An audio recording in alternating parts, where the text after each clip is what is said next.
Bonsoir, c'est une émission spéciale que nous vous proposons ce soir puisque je me trouve à Bombay, en Inde, pour un voyage inédit, un voyage exceptionnel dans les coulisses de la mondialisation. On le sait tous aujourd'hui, notre vie quotidienne, les produits qu'on consomme, mais aussi nos emplois, dépendent de plus en plus de ce qui se passe à l'autre bout de la planète. C'est d'ailleurs pour cette raison que la mondialisation est un enjeu majeur pour l'élection présidentielle de la semaine prochaine. Alors, pourquoi sommes-nous ici en Inde ? Eh bien, tout simplement parce que ce pays d'1 milliard d'habitants est en train de devenir un géant économique. Que ce soit dans le domaine des services, des technologies ou de l'énergie, les Indiens partent à la conquête du monde. On se souvient par exemple l'an dernier du rachat d'Arcelor par le géant de l'acier Mittal. Mais ce phénomène, bien entendu, ne concerne pas uniquement l'Inde. Chine, Brésil, mais aussi Turquie. Ce soir, vous allez découvrir les empires qui se bâtissent avec des produits qui envahissent notre vie quotidienne. À l'inverse, comment nous, Français, pouvons-nous profiter de ces nouveaux marchés ? Enquête et révélation ce soir dans Capital. Il y a 30 ans, cet homme a eu une idée folle. Faire du vin en Inde. Non seulement il a réussi son pari, mais en plus, il en a fait une boisson à la mode. Ouais, c'est classe. C'est une boisson haut de gamme. Comment, avec l'aide de quelques Français, des Indiens se sont-ils lancés dans le vin? Vont-ils demain faire une razzia sur nos châteaux? Depuis 3 ans, on les croise de plus en plus souvent dans les rues de Paris. Des scooters de marque chinoise. Ils sont vendus à prix cassé jusqu'à 2 fois moins cher que les autres. Enquête à 10 000 km de la France. Qui sont les jeunes patrons chinois au look décontracté qui font fortune avec leurs 2 roues? Et côté fiabilité, que valent les engins qui sortent de leurs ateliers? Au Brésil, c'est comme au Far West, les fortunes se montent très vite. En 20 ans seulement, un clan de petits paysans a réussi à devenir milliardaire. Ça, c'est du porc qui a mangé notre soja. Ils sont les rois du soja. Comment ont-ils taillé leur empire au milieu de la forêt amazonienne? Pourquoi retrouve-t-on leur production dans les tablettes de chocolat ou les steaks hachés que vous mangez? C'est un Z qui veut dire Zorlu, le nom de cet homme d'affaires turc. Une télé sur 4 vendue en France sort de ses usines. Découvrez l'histoire incroyable de ce chef d'entreprise qui a commencé à travailler dès l'âge de 8 ans et qui règne aujourd'hui sur un empire.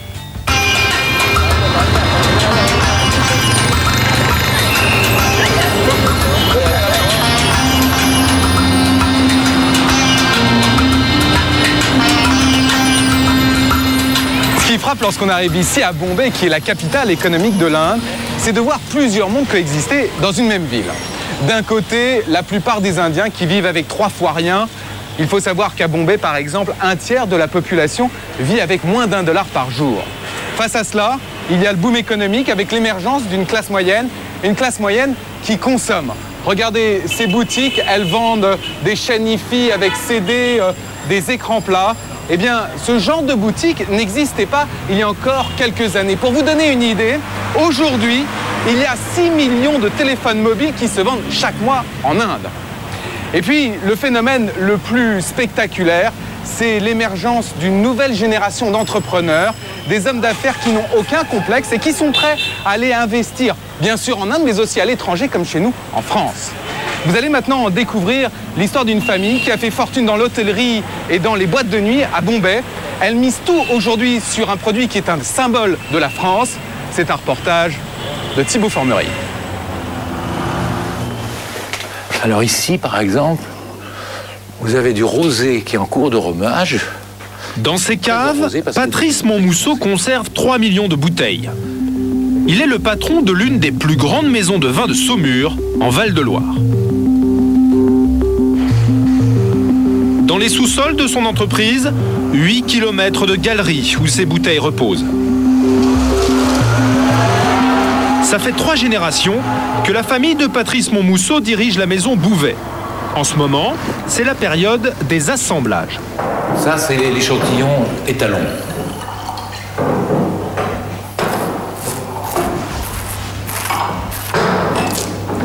Magique. Il passe ses journées à déguster différents vins, à les mélanger pour composer la cuvée 2006. Pour vous, tout ça, c'est du vin blanc. Oui. Pour moi, c'est des arômes très différents. Il y a des fleurs blanches, des fleurs jaunes, des fleurs rouges, des fleurs bleues, des fleurs violettes. Et on va faire un bouquet qui ressemble à l'habitude. À côté de son laboratoire, la boutique. Les touristes, principalement des étrangers, viennent s'y offrir quelques bouteilles. Un souvenir de France qui, ils en sont sûrs, appartient à une famille du cru. Ça appartient à une famille sommérois. C'est une affaire de famille. Ça doit être un héritier. Le propriétaire, c'est un milliardaire indien. Vraiment? Mon Dieu. Je suis sûre que le vin est toujours aussi bon. Depuis plusieurs années, la maison appartenait à des financiers américains. L'an dernier, ils l'ont mise en vente. Un homme d'affaires indien est venu 4 fois à Saumur avant de se décider. Qu'est-ce qui s'est passé quand vous avez fait visiter au patron indien? Eh ben, il a goûté cette chose-là, il a dit I love it. I want it in bulk for India. C'est-à-dire je le veux pour l'Inde en container. Et l'homme d'affaires a acheté la maison Bouvet. Un Indien qui s'offre un vignoble français, c'est une première. Le nouveau patron de Patrice Montmousseau s'appelle Vijay Mallya, un milliardaire de la bière. Il a déboursé 15 millions d'euros pour se payer ce grand cru de Saumur. Il espère doubler la production et vendre des bouteilles dans son pays. Alors il vient régulièrement faire visiter son joyau français à des compatriotes. Pour les recevoir, Patrice Montmousseau a tout prévu. Qui ne me semble pas être une merveille d'esthétique, mais c'est le drapeau indien, c'est comme ça, et donc c'est mon drapeau. Si je reçois un groupe d'Indiens, je vais l'accrocher sous le hall qui est là-bas, et il sera à côté du drapeau français parce que je suis indien. Un milliardaire indien qui s'offre un vignoble français, ce n'est pas qu'un caprice, loin de là, car vous allez voir qu'au pays du thé, le vin est en train de devenir un nouveau produit à la mode. À 200 km de Bombay, des vignes remplacent désormais les champs de céréales. Des hommes d'affaires bâtissent des fortunes en faisant du vin. Une route dans un défilé de montagnes désertiques. Nous sommes dans l'état du Maharashtra. Au fond d'une vallée, au milieu de nulle part, un grand domaine sous haute surveillance. Il est gardé en permanence par une dizaine de vigiles. Une fois les grilles franchies, la terre devient luxuriante avec des vignes au milieu des palmiers. Le propriétaire de ce domaine le sillonne tous les week-ends au volant de son 4x4. Shamrao Chougoulé, 70 ans, est l'une des 100 plus grosses fortunes indiennes. Regardez, c'est mon château. Ça là, c'est mon château. C'est un château? Ouais, c'est un château. Un château médiéval en plein milieu de l'Inde. On se croirait presque dans un grand domaine en France. Il y a 30 ans, après plusieurs passages en Champagne, Monsieur Chougoulé a eu une idée révolutionnaire. Faire du vin sous les tropiques. Vous voyez là, en France, les vignes sont beaucoup plus serrées que ça. Ici, c'est plus large. Mais pourquoi? Parce que nous, on n'a pas les tracteurs spéciaux que vous avez en France pour passer dans des rangées étroites. Alors ici, on est obligé de s'arranger avec ce qu'on a comme tracteur. Un château, des vignes et des crus au nom bien français. Dans son bar à vin, à l'entrée du domaine, les serveurs sont en tablier de bistrot. À la carte, toutes les bouteilles maison. Elle s'appelle Joie, Marquise de Pompadour ou encore Chantilly. Aujourd'hui, son établissement ne désemplit pas. Pourtant, lorsqu'il s'est lancé dans les années 80, personne ne croyait à son vin made in India.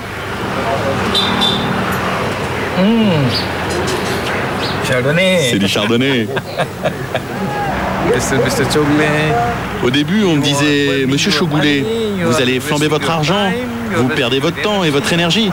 Vous ne serez jamais capable de produire du vin sous les tropiques. Aujourd'hui, il exporte ses bouteilles dans 52 pays. Et grâce à lui, des millions d'Indiens ont découvert le vin. L'Inde, c'est plus d'1 milliard d'habitants. Un pays en plein boom. À côté de la misère toujours présente, une classe moyenne de plus en plus nombreuse, 300 millions d'Indiens qui consomment aujourd'hui à l'occidental. À côté des bidonvilles, depuis 4 ans, des hypermarchés ont ouvert leurs portes. Des écrans plasma à la lessive, la ménagère indienne peut y remplir son caddie. Et comme dans nos grandes surfaces, le vin a son rayon. Dans cette ancienne colonie britannique où la bière et le whisky semblaient indétrônables, les ventes augmentent de 30% chaque année. Pourtant, la moindre bouteille coûte 6 € au minimum, 3 jours de salaire moyen. C'est quoi la différence? Ça, c'est un Cabernet Sauvignon et ça, c'est du Syrah. C'est pour quelle occasion, monsieur? J'ai acheté cette bouteille pour l'anniversaire de mon frère. Alors, comment des hommes d'affaires indiens ont-ils converti leur pays au vin? Pourquoi ces milliardaires convoitent-ils désormais nos propres vignobles? Une Rolls blanche dans les rues de Bombay, celle de monsieur Chougoulet. En un demi-siècle, il a créé un empire. Le vin, mais aussi le bâtiment ou les produits de beauté. Son groupe pèse près de 200 millions d'euros. Pourtant, il est parti de rien. Je me souviens, quand j'étais enfant, j'allais couper l'herbe pour nourrir mes vaches et mes buffles. J'ai commencé, j'étais fils de fermier. Je n'aurais jamais imaginé qu'un jour, je ferais du business dans le champagne et dans le vin.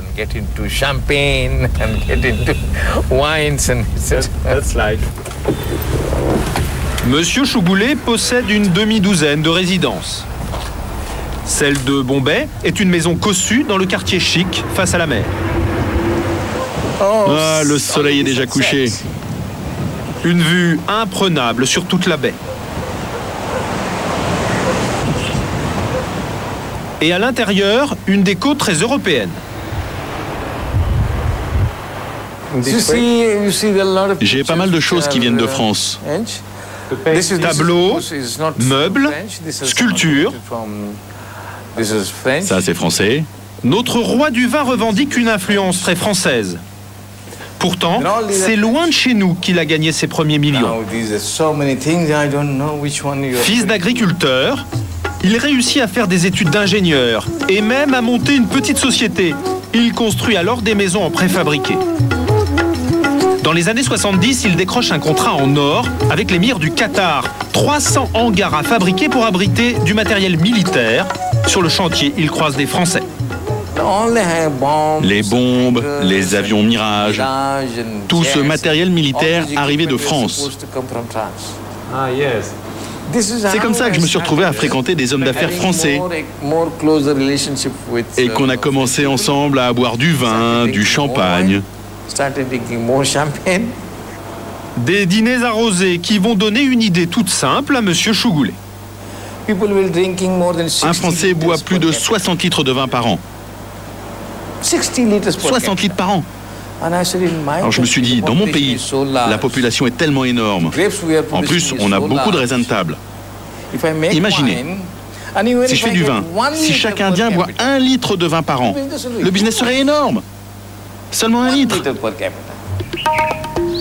Alors monsieur Chougoulet va mettre les moyens pour essayer de faire du vin comme en France. Dès 1980, il achète cette terre et importe les cépages les plus réputés de nos vignobles. Depuis, il continue d'en recevoir. Dans cette pièce, la dernière livraison. Du Cabernet Franc, du Syrah, des variétés de raisins utilisées pour les plus grands crus français et qu'il va faire pousser sur ces terres indiennes. Ça, c'est le succès dans la viticulture. Ce sont les racines de l'industrie du vin. Ces pieds de vigne, il en plante 1,5 million chaque année. Voilà comment ça se passe. D'abord, dans cette salle, une armée de petites mains fait ce qu'on appelle des greffons. Les femmes déballent ce qui arrive de France. À côté, avec sa machine, cet homme, lui, fixe un bourgeon sur un pied de vigne. C'est ce qui sera planté. Quelques semaines plus tard, après un passage sous ces grandes serres, les greffons sont devenus des vignes miniatures. Une partie ira sur son domaine, mais faute de place chez lui, il a passé des contrats avec 1600 fermiers de la région à qui il vend ses pieds de vigne. Vous voyez, je signe un contrat d'exclusivité avec chaque fermier pour 10 ans, avec un prix du raisin qui est fixé à l'avance. Demain, si le prix baisse, je paye quand même le prix. Mais la contrepartie, c'est que tout leur raisin, il vient chez moi, pour mon vin. Il a donc du raisin d'origine française, réputé de qualité et à profusion. Mais le problème, c'était d'en faire du vin. Alors là encore, il a fait jouer la filière française.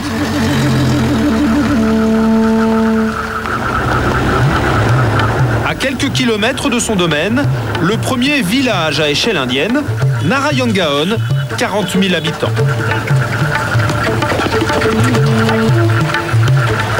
Journée de repos pour Aude, 32 ans à droite, et Marie, 24 ans. Deux Parisiennes installées dans la région. Merci. Donne. Vous parlez la langue du pays? Je parle la langue du pays, oui, je sais dire deux. Ça fait 4 mois qu'elles sont arrivées ici. Diplômées d'œnologie, elles ont répondu à une petite annonce placardée dans leur école. Monsieur Chougoulet recherchait des jeunes Français pour la saison. Ça fait des nœuds dans tous les sens. Oh non. Oui, bah là-bas. Gentil. Ouais, je cherchais un truc original à faire. Je me suis dit, tout le monde va en Australie, en Nouvelle-Zélande. C'est même pas drôle. Alors, non, je me suis dit, quand je suis tombée sur ça, j'ai fait... Alors, je peux pas ne pas essayer, quoi. C'est pas possible, faut que j'essaye. Je me lance, quoi, j'y vais. En ce moment, ce sont les vendanges. Aude a été embauchée pour superviser la récolte.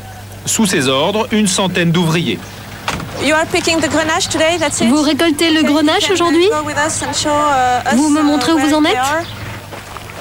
Savoir à quel moment récolter le raisin, c'est tout un art, surtout sous les tropiques. Ici, il fait 50 degrés, un peu de retard dans la vendange et c'est la catastrophe. Ça va? Alors, le risque, voilà, c'est d'obtenir ce type de raisin. Ça, par exemple, vous voyez, j'aime pas trop. Bon, quand il n'y en a pas beaucoup, c'est pas grave, mais quand il y en a beaucoup, après, c'est pas bon. C'est autant de volume de raisin qui est perdu, quoi. Oui, exactement.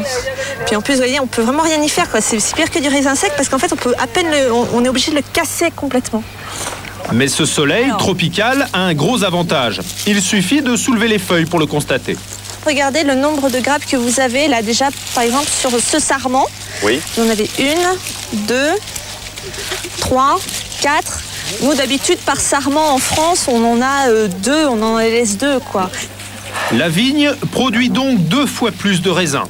Mais plus incroyable, il y a 2 vendanges par an contre une seule en France. En Inde, il n'y a quasiment pas d'hiver. La vigne ne se repose jamais. À peine coupée, elle redémarre. Ici, vous voyez, on voit, ça repart. On est en train de récolter d'un côté, on en est en train de tailler ici, là ça repart. C'est en une journée, on peut voir toute la vie d'une vigne d'une année en fait. C'est impressionnant. Pour ramasser ces milliers de grappes toute l'année, ça n'est pas la main-d'œuvre qui manque. Ce jour-là, des femmes, pour la plupart, s'activent dans la fournaise. Chacune va ramasser près de 300 kilos de raisin dans la journée. Un travail harassant, payé une misère, 1 euro par jour, 60 fois moins qu'un vendangeur en France. Acheter une bouteille de vin leur coûterait une semaine de salaire. Elle a déjà bu du vin? Oh non, c'est beaucoup trop cher. Non, jamais. À la rigueur du raisin, oui, elle peut s'en payer. Mais 8 euros la bouteille, pour elle, c'est pas possible. Ces ouvrières vivent à l'année avec leur famille au milieu du vignoble. Leur maison, c'est baraquement en tôle. Aruna et son mari Ekanat habitent avec leurs 2 enfants dans cette cabane surchauffée. À l'intérieur, le confort est réduit au strict minimum. Un foyer pour faire cuire le repas, en général de simples galettes de farine de blé. Juste à côté, des bidons d'eau potable. Seul luxe, la télévision installée au-dessus d'un petit autel pour les prières. Pour dormir, quelques nattes jetées au sol. La famille vit ici depuis 7 ans. C'est vous qui avez construit cette maison? Ah non, c'est la compagnie qui nous loge. Ah, c'est Monsieur Chougoulet qui fournit la maison? Mr. Chougoulet. Oui, c'est Monsieur Chougoulet. Le raisin qu'il ramasse pour une misère reste à le transformer en vin blanc, en rouge et en champagne maison. Le laboratoire se trouve dans ce que Monsieur Chougoulet appelle son château. Voilà, ça c'est la façade de l'unité Champagne. Donc comme elle est à vocation un peu française, et ils ont fait une façade château. Le château médiéval bâti au cœur du vignoble n'est en fait qu'un décor d'opérette. C'est un peu ça, c'est un décor on peut le dire, voilà. Donc là on arrive derrière et hop là. Un trompe-l'œil pour masquer l'usine de fabrication juste derrière. Voilà les bâtiments de vinification. D'accord. Château, bâtiment. Du château, il n'existe en fait que la façade. Marie est responsable de l'unité Champagne. Elle doit produire 2,5 millions de bouteilles par an. Ça, c'est fait? Ça, c'est fini? Pour 2 000 € par mois, l'équivalent de ce qu'elle toucherait en France, Marie, tout juste sortie de son école, dirige une trentaine d'employés. Et ça explique que vous n'ayez pas ouvert la cuve là-haut? Pour travailler, elle a le même matériel que celui sur lequel elle a appris. Son boulot, de la vinification. Ça ressemble à un vrai travail de chimiste. Daily. C'est 100 fois 22. T'as 22 kilos, tu comptes 22 kilos par caisse, hein, c'est ça. Vous pouvez ajouter sur la feuille de travail cuve 39, 720 grammes de levure. Si Monsieur Chougoulet l'a embauché, c'est pour son savoir-faire à la française qu'elle applique ici. Les mêmes méthodes qu'en Champagne. Ils n'ont pas poussé le vice jusqu'à marquer Champagne. Ils ont peut-être eu des problèmes avec la Champagne d'ailleurs. Mais c'est quand même de la méthode champenoise. Et c'est de la méthode champenoise. Hein. C'est ce qu'on appelle tous, nous, dans notre jargon, c'est de la méthode champenoise qu'ils font. Hein. Mais on n'a pas le droit de le dire, c'est tout. C'est réservé aux champenois. Chaque année, 10 millions de bouteilles partent de cette usine à travers le pays.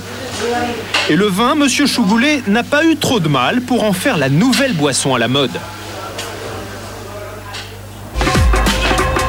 Bombay, la capitale économique du pays. C'est aussi la ville la plus riche. C'est là que Monsieur Chougoulet a trouvé ses premiers clients. Avec sa fortune faite dans le bâtiment, il a aussi construit des hôtels, des restaurants et des boîtes de nuit. Voici l'une d'elles, la plus sélecte de Bombay, le rendez-vous de toute la jet-set indienne. Les paparazzis s'y bousculent pour photographier les dernières stars de Bollywood, animatrices télé et designers branchés. Des photos qui inonderont les pages people des journaux du lendemain. Alors dans sa boîte, Monsieur Chougoulet fait tout pour que ses clients boivent du vin. C'est carrément une cave, les murs sont couverts de bouteilles.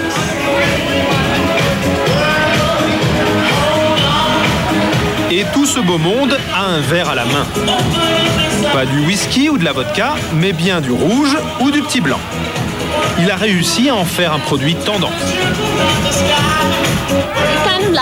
Le vin, c'est mieux pour tenir toute la nuit. Ouais, c'est classe. Ça fait vraiment haut de gamme. Et ça, c'est du vin indien ou français? Ça, c'est indien. C'est du Cabernet Sauvignon. Un Cabernet Sauvignon qui sort évidemment des caves de Monsieur Chougoulet. Aujourd'hui, il contrôle 70% du marché du vin indien. Et ce ne sont pas les concurrents étrangers qui risquent de lui faire de l'ombre.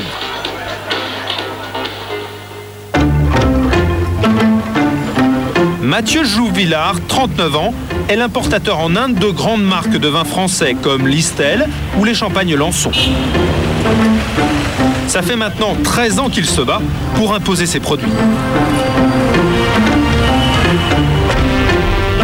Ce jour-là, il se rend dans un quartier très chic de la banlieue de Bombay. Les immeubles sont flambant neufs. Partout, de nouveaux buildings extravagants sortent de terre, surmontés de dômes ou de temples romains. Une riche clientèle qui vient parfois acheter du vin dans cette boutique du quartier. Mathieu Jouvillard y a placé récemment quelques-unes de ses bouteilles. Voici la partie vin étranger, des crus français pour la plupart. Vous pouvez nous montrer un peu? Ici, alors ça en fait, c'est sa cave, voilà, c'est son entrepôt pour tous les vins importés. Donc il n'a pas d'entrepôt séparé, tout est stocké là. Donc c'est déjà bien parce que les vins sont horizontaux, ce qui n'est pas forcément le cas partout. Hein, mais là, en l'occurrence, ça va.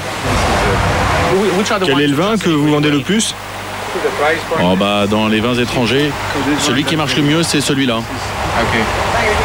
On est 20 comme non, celui-là c'est pas un des miens, non. Notre importateur français est inquiet. Il ne trouve pas ses bouteilles. Mais où sont stockés mes vins? Là-bas. Si moi je les trouve pas, les clients risquent pas de les trouver non plus. Hein. Ces bouteilles, les voici, laissées dans des cartons à même le sol. Mathieu Jouvillard fait un peu la tête. Ça c'est vraiment pas terrible. Si ces vins ne sont pas mis en valeur, il y a une bonne raison. Leur prix exorbitant. Ah, d'accord. Bah on est à peu près à... On est à peu près à 22 €. C'est énorme. C'est considérable. Bon, enfin, c'est quand même une bouteille de Médoc. C'est un excellent vin. Ça reste un petit peu cher, c'est vrai. À titre de comparaison, le meilleur vin indien du moment est vendu 9 €. Et ce n'est pas la qualité qui justifie cette différence de tarif. Comment vous expliquez qu'il soit à ce point moins cher? Ah ben on l'explique très facilement, c'est-à-dire qu'ils payent beaucoup moins de taxes. D'accord. Nous, on a 70-80% du prix du vin qui vient des droits de douane, des droits locaux, de la TVA. Une bouteille, elle part en France. Vous la faites partir de France à combien? Si vous avez, bon, nous, on fait pas de vin de table, mais je dirais, si vous avez, pour prendre un exemple, un simple, une bouteille de vin de table qui part de France à 1 €, elle va être vendue au détail à 10 €. Il y a un coefficient qui est de l'ordre de 10-11. Tant que l'Inde imposera ses droits de douane, Mathieu Jouvillard aura bien du mal à se faire une place en Inde. Et Monsieur Chougoulet pourra dormir tranquille. D'ailleurs, ses prochains combats, c'est à l'étranger que le roi du vin les mène. Direction les bureaux de sa compagnie. Monsieur Chougoulet a confié une mission à ses deux fils, Vikrant et son frère aîné Ranjit, 34 ans. Tous les deux ont fait leurs études en Angleterre. Je vous présente Ranjit, c'est le directeur général de la compagnie. Leur objectif, devenir un nouveau géant mondial du vin. Pour ça, les Chougoulet se sont déjà offerts quelques grands crus à travers le monde. Dernière acquisition, l'un des plus beaux vignobles australiens acheté 8 millions d'euros. Mais leur rêve absolu, c'est la France. Et ils ne s'en cachent pas, ils sont sur le point de débarquer chez nous. Donc vous allez investir. Dans peu de temps? Très peu de temps. Vous savez où? Oui, mais vous ne voulez pas le dire. C'est ça. Leur prochain grand cru, très probablement un château dans le Bordelais.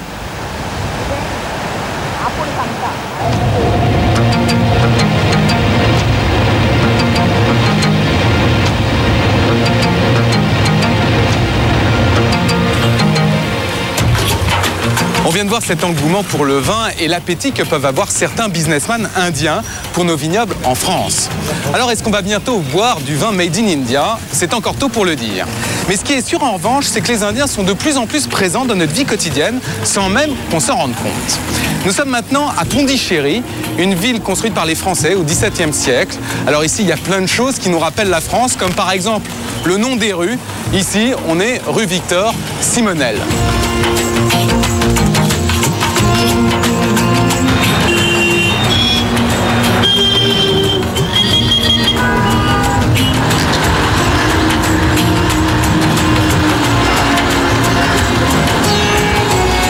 Alors ici, à Pondichéry, à des milliers de kilomètres de la France, des Indiens font un travail qu'on ne pourrait même pas imaginer être fait ailleurs que chez nous.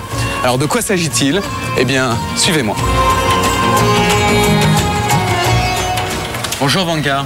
Bonjour. Qu'est-ce que c'est ça, cette page? Cette page acte de naissance.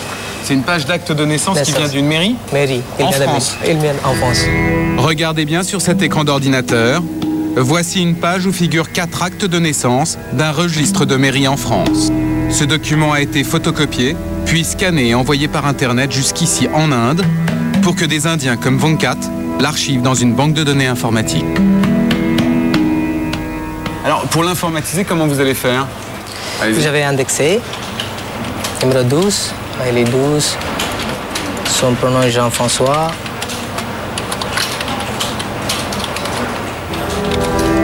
Grâce à ce fichier qui sera ensuite envoyé chez nous, chaque Français pourra à terme avoir accès à son acte de naissance sur Internet. Et vous en faites combien par jour des actes comme ça? 600 ou 700. Ah oui, Vous, vous êtes payé combien par mois? Par mois, 7 000. 7 000 roupies. 7 000 roupies. C'est-à-dire... Sa base de salaire. D'accord, donc c'est 150 € par mois, hein, entre 120 et 160 € par mois. Vous savez que vous êtes payé 10 fois moins que quelqu'un qui pourrait faire ce job en France. Si, en Inde, c'est bien. Et alors, ça, c'est un acte de naissance de quelle commune, ça? C'est confidentiel. C'est secret? Oui, c'est ça. Merci, Venkat. Merci beaucoup. Des Indiens, il y en a 150 qui travaillent dans cette entreprise qui fait du service à distance pour des pays comme la France ou les États-Unis. L'autre surprise, eh bien, c'est que cette société a été fondée par un Français qui s'est installé ici il y a 7 ans.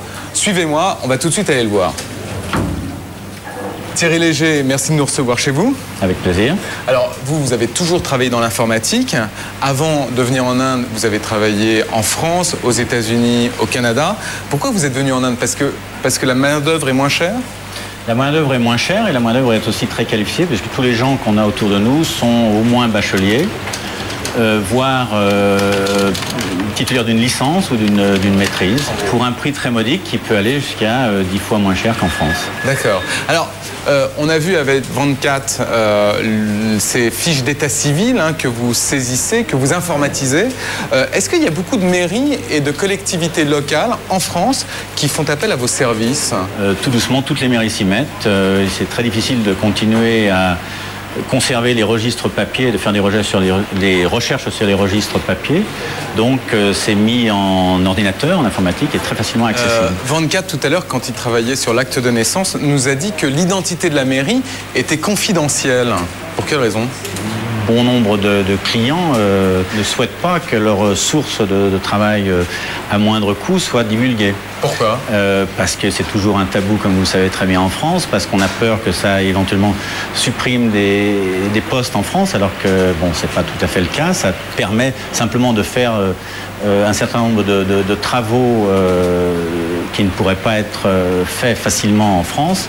Ils vont être réalisés ici à moindre coût. Mais alors, qu'est-ce qu'on peut dire à ceux qui pourraient, en voyant ce que l'on filme là, dire finalement c'est des jobs en moins en France pour des jobs en Inde?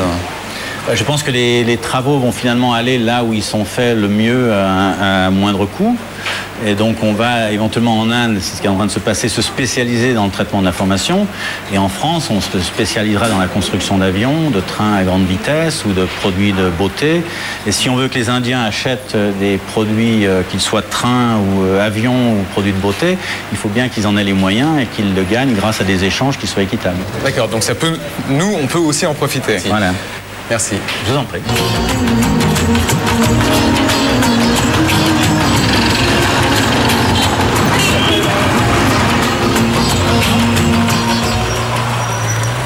Alors si l'Inde est devenue le champion du monde en matière de services, pour les produits pas chers, en revanche, c'est la Chine qui reste imbattable.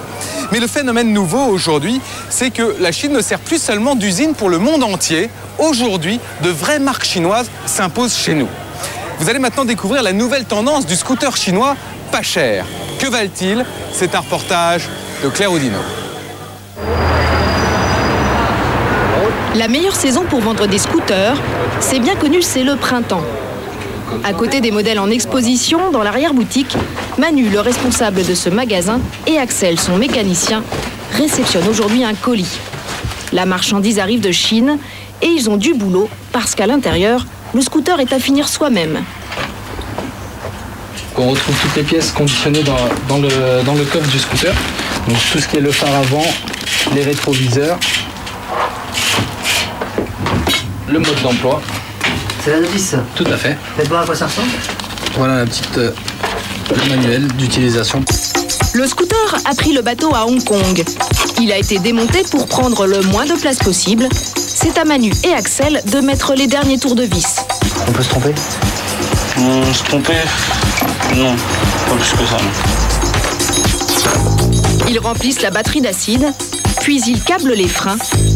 À eux deux, ils mettent une demi-heure. Certaines opérations sont un peu délicates. Et voilà, le montage de la roue avant est fait. Là, faut pas le rater, c'est dangereux ça, si c'est mal fait. on risque de perdre la route en cours de rond. Nickel, il est fini de monter. Ces deux-là ont pris le coup de main très vite, car leurs affaires marchent plutôt bien. Ça fait depuis le mois de juillet qu'on est ouvert, on a dû en monter facile un peu plus d'une centaine. Donc pour vous, c'est devenu la routine. C'est la routine, c'est devenu une habitude. 3 ventes par semaine en moyenne. Leurs scooters chinois ont beaucoup de succès. Car ils sont 2 fois moins chers que les autres 2 roues. 990 € le 50 cm3. Et en plus, ils roulent. Les premiers scooters chinois ont débarqué en France il y a 3 ans. Et depuis, ils font un tabac. Ce n'est pourtant pas leur nom qui fait vendre. Inconnu et souvent imprononçable. Zhongyu, Aizimeng ou encore Linai. Commercialisé sur Internet ou dans les supermarchés à coup d'opérations promotionnelles, un scooter sur 10 en France vient maintenant de Chine. Et les prix n'ont pas arrêté de baisser. On en trouve même à 649 €, tarif imbattable sur le marché. Comment les scooters chinois ont-ils débarqué en France? Que valent-ils? Et qui s'enrichit avec ce business à 10 000 km de chez nous?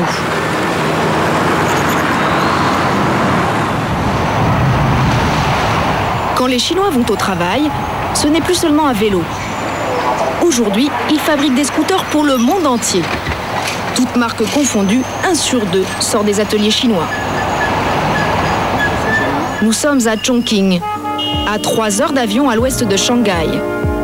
Une cité industrielle de 8 millions d'habitants. C'est ici qu'habite un des rois du scooter chinois, là-haut sur la colline. L'air y est moins pollué. Une fois passé l'entrée bien gardée, on découvre des voitures de luxe, un domaine de 7 hectares, avec des bâtiments aux airs de villas italiennes. Bienvenue chez Zhuo Zongshen, 54 ans, fortune estimée 100 millions d'euros. Ne vous fiez pas à son air bonhomme, l'homme est difficile de caractère, du genre jamais content. Vous avez un très joli jardin.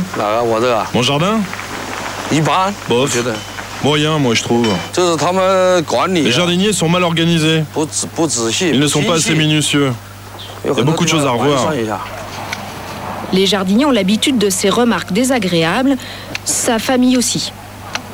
Zhuo Zongshen travaille beaucoup. Il n'a pas vu son fils depuis une semaine, mais le petit Jérémy, 7 ans, va en entendre une bien belle dans la bouche de son père. Il est trop gros. Faut qu'il perde 10 kilos au moins. 60 employés de maison sont au service de M. Zongshen. Des serveuses, des gardes du corps et des femmes de chambre au garde à vous. Il faut aussi du personnel pour faire tourner ce bâtiment en contrebas. Pour recevoir ses clients, l'homme d'affaires s'est offert dans sa propriété un hôtel de 25 chambres. La décoration est un peu tape à l'œil, meubles en bois précieux et téléphone plaqué or.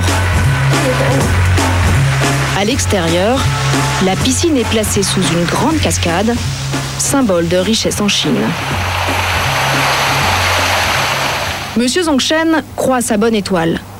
Dans le secteur privé, il est aujourd'hui le numéro 1 de la construction de scooters en Chine. De chez lui, il est aux premières loges pour admirer son petit empire. Son usine, en face dans le brouillard, produit déjà plusieurs centaines de milliers d'unités. Et il ne compte pas s'arrêter là. Tout ça là-bas, c'est mon usine. Je veux m'agrandir pour construire un centre de production. On sera capable de fournir le monde entier. Un train de vie fastueux auquel il s'est habitué aujourd'hui. Pourtant, il y a 20 ans, Zhuo Zongshen n'était qu'un simple mécanicien réparateur de motos. L'homme n'a pas fait d'études, mais il a été l'un des premiers à avoir su tirer parti de l'ouverture de la Chine au capitalisme. Nous sommes en 1992, Zhuo Zongshen a 40 ans et une intuition. Bientôt, les Chinois en auront assez de pédaler, ils voudront mettre un moteur dans leurs 2 roues. J'ai décidé de faire des scooters parce qu'il y avait un marché. C'était pas parce que ça m'intéressait. Moi, je répondais juste à la demande. Voilà l'équipe de ses débuts.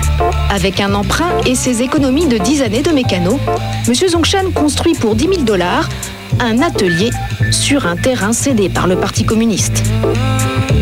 Il est sûr de son coup, car à l'époque en Chine, les seules motos commercialisées viennent du Japon et elles sont chères. Zhongshan veut casser les prix et il décroche le jackpot. Dès la première année, il vend 10 000 motos et 10 fois plus l'année suivante, car le marché est énorme. De Zhou Zhongshan, aujourd'hui encore, diriger son business d'une main de fer.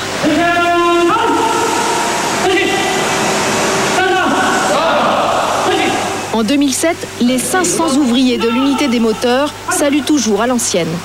Ils écoutent religieusement les résultats. Nous avons déjà atteint 25% de notre objectif. Je vous remercie du travail que vous avez fourni au premier trimestre, au nom de l'entreprise. À la fin, il récite la devise inventée par le patron 15 ans plus tôt.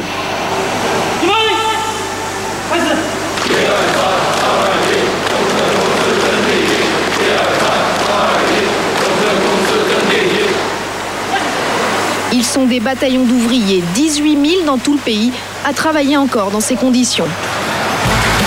Salaire, 100 € par mois pour l'ouvrier de base. Pour 40 heures de travail, la durée légale hebdomadaire. Mais souvent pour la même paye, ils en font 8 de plus.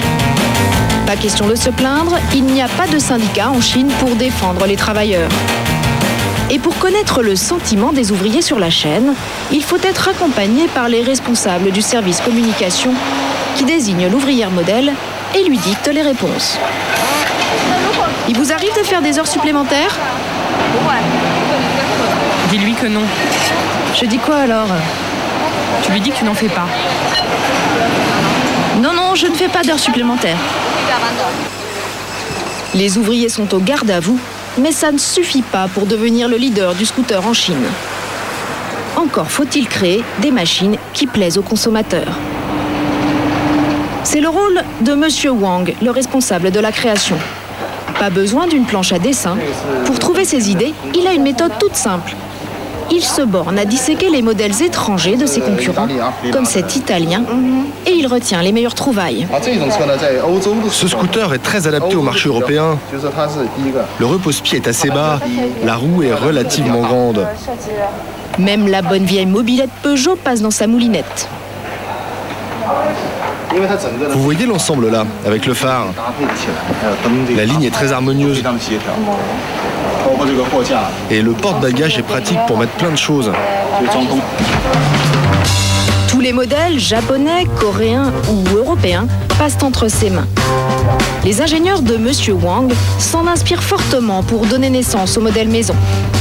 Mais avant de passer à la fabrication, il faut créer un prototype en argile. Au rayon moto, voilà ce que ça donne. Une grosse cylindrée aux formes presque moulées sur ses concurrentes japonaises. Une méthode moins onéreuse que les années de recherche des laboratoires des grandes marques.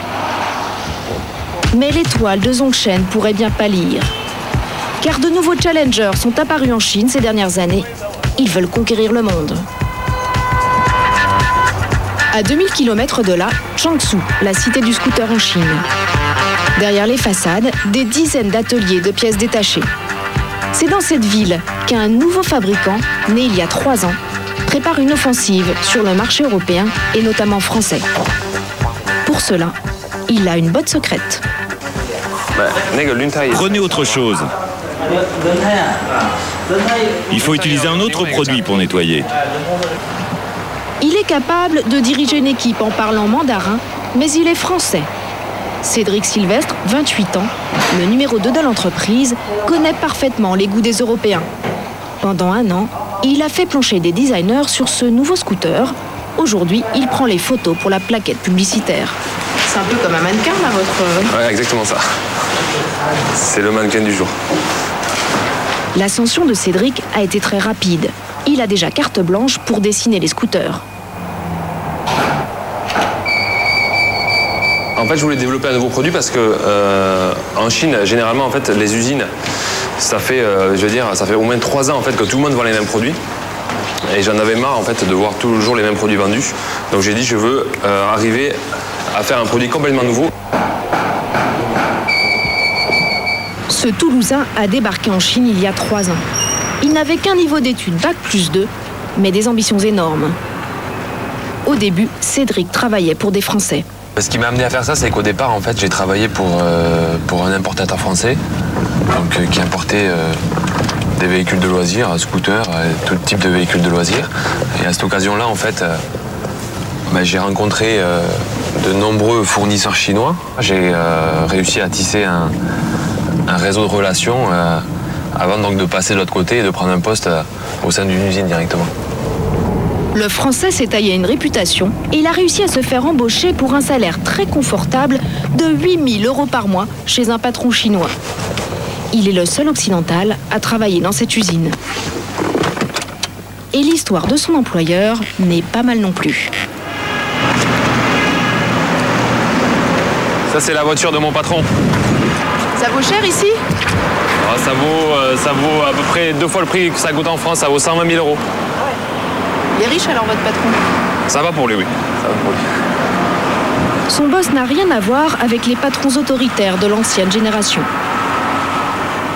Il n'a que 35 ans. Plutôt décontracté, Chen Yiming porte une veste avec un jean et affiche un sourire de séducteur. Quand il a vu Cédric pour la première fois, Chen Yiming a compris qu'en travaillant ensemble, le duo pourrait gagner beaucoup d'argent.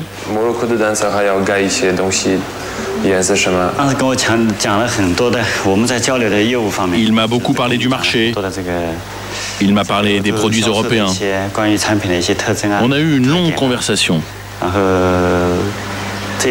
Par rapport à ce qu'on faisait avant qu'il n'arrive, je me suis rendu compte qu'on n'était pas du tout au point. Il fait partie de la génération jeune en fait, de patrons chinois. Généralement aussi, ils ont un niveau d'éducation plus important en fait, que l'autre génération, je dirais. Et donc, ils comprennent plus facilement en fait. Ils arrivent plus facilement aussi à adapter leur système de pensée à notre système de pensée européen. Un patron malin qui a d'abord réglé le petit problème auquel sont confrontées toutes les marques de scooters chinois. Grâce à une idée toute bête, il a pris un nom facile à retenir pour les Occidentaux. Dafié, ce n'est pas un nom chinois. Ça ne sonne pas du tout chinois. On a pris ce nom pour pouvoir conquérir le monde entier. Dafié, c'est la transcription de 3 caractères chinois qui signifient la réussite rapide. Pour concurrencer ses aînés, Chen Yiming doit produire encore moins cher. Résultat, il contrôle la moindre dépense. D'abord, pour son usine, il n'embauchait que des jeunes, moyenne d'âge 20 ans. Les jeunes, je les trouve très enthousiastes. Je les trouve très vivants. Et ça correspond bien à notre culture d'entreprise. L'avantage, surtout avec les jeunes, c'est qu'ils les payent jusqu'à 20% de moins que les ouvriers expérimentés. En échange, il leur fait miroiter de belles perspectives. Au bout de 2, 3, 4 ou 5 ans, je les augmenterai. Ils ont commencé en même temps que nous, mais ils vont gagner en expérience. Pas besoin de prendre des ouvriers très qualifiés dans son usine. Ici, on ne fait que de l'assemblage. Toutes les pièces viennent de sous-traitants de la région. Chen Yiming a créé son entreprise il y a 3 ans. Il faut dire qu'il baigne dans le scooter depuis son enfance. Ses parents avaient déjà un petit atelier de pièces détachées. La spécialité ici, c'est la fabrication des accessoires pour les motos et pour les scooters.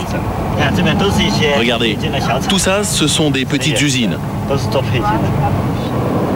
Chen, lui, avait fait des études, mais la fibre du commerce l'a rattrapé. Il a changé de voie.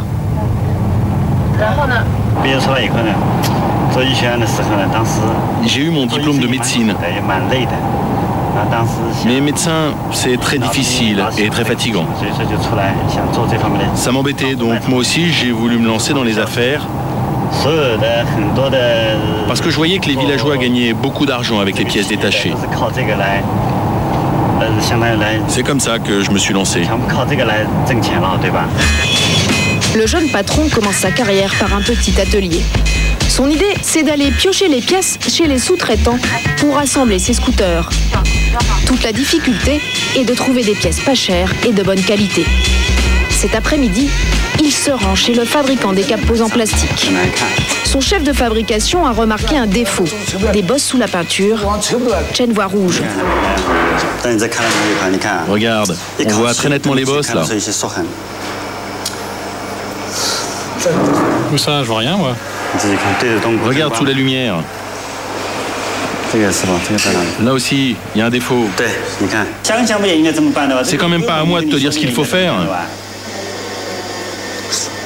Oui, mais bon, tu payes pas cher. Pourquoi tu me parles de prix? C'est toujours la même réponse que tu me fais. Le problème, c'est la qualité de ton travail. Le fournisseur n'a pas le temps d'en placer une. Chen lui laisse une semaine pour régler le problème. Il part sans même dire au revoir. Il n'y a pas de management ici. Si t'es pas tout le temps derrière leur dos, il y a toujours des problèmes. Après son passage, les fournisseurs de Chen promettent de régler les problèmes. Mais le jeune patron peut-il toujours contrôler la qualité des scooters qu'il envoie en Europe?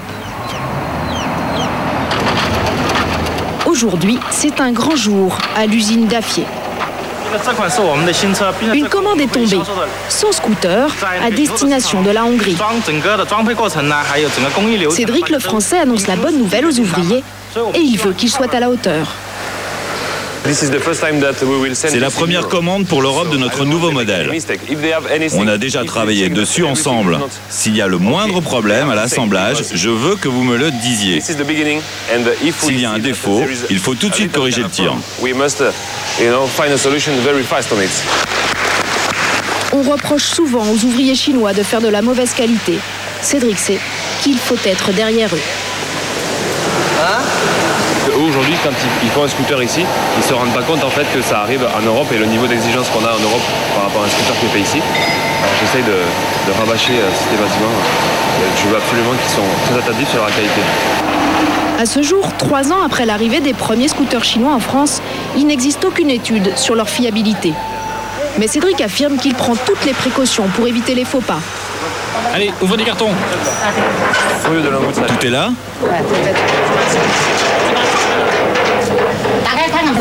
Allez, ouvre.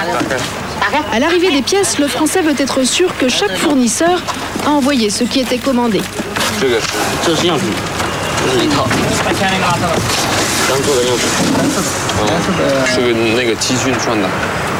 Un contrôle technique se fait ensuite à l'atelier sur la résistance des pièces. Pour vérifier par exemple qu'une jante est bien équilibrée.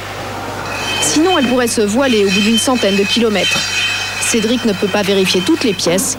Il prélève des échantillons. Si je prends un carton de façon aléatoire, que j'ai déjà un problème au premier contrôle, j'ouvre 3-4 cartons, 5 cartons. Si j'ai systématiquement le problème qui est récurrent, je renvoie la commande. Cédric assure qu'il ne plaisante pas avec la sécurité des conducteurs. Mais pour vendre un scooter à 1 000 €, 2 fois moins que ses concurrents des marques connues, il doit bien faire des compromis. Exemple, avec les pneus. Et il y aura toujours des pneus de meilleure qualité. Le prix ne sera pas le même non plus. Si j'achète un produit qui vaut 2 fois moins cher qu'un produit par exemple japonais, je ne peux pas aussi atteindre le même niveau de qualité en fait sur l'ensemble des pièces. Ça c'est impossible. En même temps je le paye 2 fois moins cher. Maintenant, est-ce que le niveau de qualité est suffisant par rapport au prix que je le paye? C'est là où il faut se poser la question. En tout cas, pour être homologué, c'est-à-dire avoir le droit de rouler en France, tous ces scooters chinois doivent subir un autre contrôle, cette fois à l'extérieur de l'entreprise. Cela se passe obligatoirement dans un laboratoire européen. Et voilà le dernier joujou de Cédric. Quand il le peut, il ne rechigne pas à faire un petit tour pour tester, mais surtout pour se faire plaisir.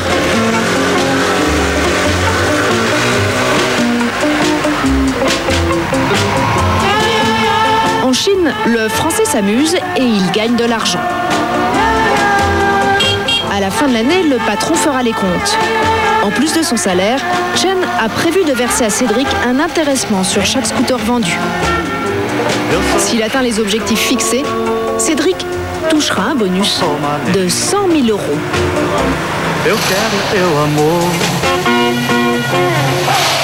Des scooters sympas et pas chers, ils sont maintenant prêts à être expédiés jusqu'en France. Le seul hic, c'est en cas de panne. En France, le service après-vente n'est pas aisé. Retour dans la boutique de Manu. Pour vous rendre compte un petit peu. Les clients qui viennent dans les magasins ne sont pas la majorité des amateurs de deux roues chinois. Une machine sur deux est vendue sur Internet ou en hypermarché. Et le parking de Manu, c'est un peu la clinique du scooter chinois. Ces scooters-là, c'est quoi en fait? Donc alors tous ces scooters-là, c'est des scooters en réparation. Donc c'est des gens qui ont acheté soit ailleurs, qui nous ramènent et qui ne trouvent pas de mécanicien ou de réparateur ou de service après-vente. Dans l'arrière-boutique, c'est Axel, le mécanicien, qui récupère tous les éclopés.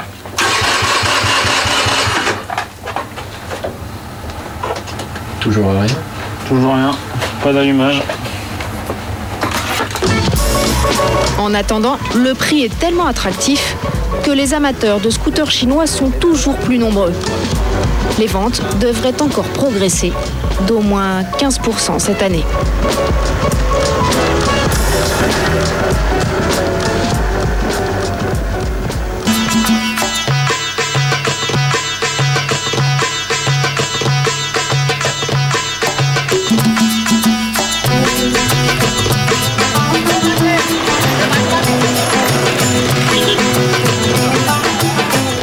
Quand on regarde ce reportage, on peut croire que la mondialisation, ça marche toujours à sens unique avec des produits chinois, comme on vient de voir, qui débarquent en France. Mais à notre tour, nous, Français, est-ce qu'on peut profiter de ces pays qui s'ouvrent pour leur vendre nos produits? Nous sommes toujours en Inde, à 200 km de Bombay, dans la ville de Nashik. C'est ici que des Français ont décidé de s'installer pour aller à la conquête de ce pays. Nous allons maintenant rencontrer l'un des plus grands patrons français. Il a fait tout spécialement le déplacement pour aller inaugurer une usine. Alors, que produit-il? Pourquoi mise-t-il sur l'Inde? Eh bien, venez avec moi, ça se passe dans ces bâtiments.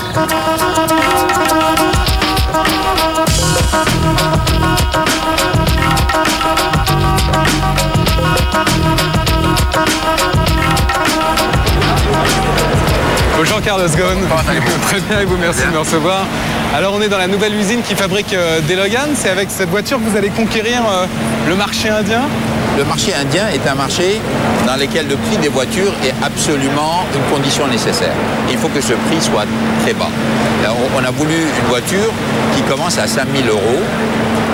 Et la seule voiture qu'on soit capable de vendre à 5 000 € et qui nous permette de dégager quand même un profit, c'est la Logan. En même temps, des voitures pas chères, il y en a d'autres. Bien sûr. 4 000 €. Mais c'est la plus grande. Vous voulez dire que c'est la plus grande par rapport et la moins chère par rapport à sa taille? Vous pouvez me montrer là un peu? Oui, venez voir. Regardez.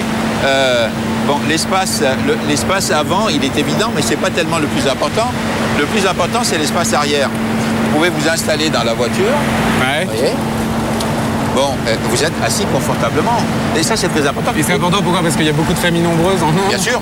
Non seulement les familles sont nombreuses, deuxièmement, les Indiens sont très conviviaux, ils ont des amis, ils ont des relations, ils aiment bien partager leur voiture. Alors, nous, on va pouvoir l'acheter cette voiture ou pas en France? La Logan? Oui. Ah oui, elle est disponible en France. Oui, mais au compte-gouttes. Heureusement pour nous, parce que effectivement, si on avait une très forte demande sur Logan et une demande très faible sur les autres produits, on serait quand même dans une situation difficile. Est-ce que, par exemple, on voit en ce moment que Renault, les ventes chutent, notamment sur mars, moins 17%, février, moins 14%, et puis depuis le début de l'année, ça va pas très bien.